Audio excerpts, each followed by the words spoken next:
Lionel মেসিকে ছাড়া বরাবরই নড়বড়ে যুক্তরাষ্ট্রের ক্লাব ইন্টার মায়ামি।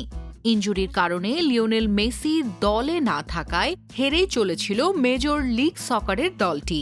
তবে মেসি ফেরার পরই বদলাতে শুরু করেছে মায়ামির চিত্র। মেসি জোড়া গোল করলেন, সেই গোলের একটিতে লুইস সুয়ারেজের অ্যাসিস্ট।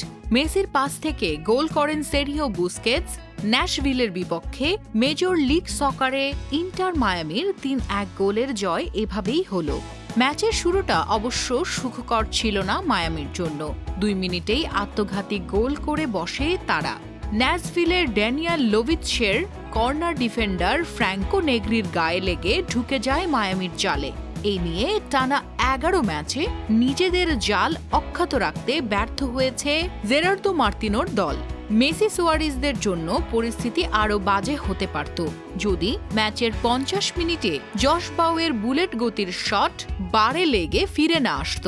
১১ মিনিটেই মায়ামিকে ১-১ সমতায় ফেরান আর্জেন্টিনার বিশ্বকাপ জয়ী অধিনায়ক।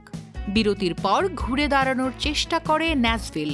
দ্বিতীয়ার্ধের প্রথম ২০ মিনিট বলতে গেলে মায়ামিকে তারা হাঁপ ছাড়তেই দিচ্ছিল না। সেই সময়টা সামলে ৮১ মিনিটে মেসির পেনাল্টি গোলে ৩-১ ব্যবধানের জয় নিয়েই মাঠ ছাড়ে মায়ামি। এই জয়ে মেজর লিগ সকারে ১০ ম্যাচ শেষে শীর্ষে থাকা মায়ামির পয়েন্ট হয়েছে ১৮।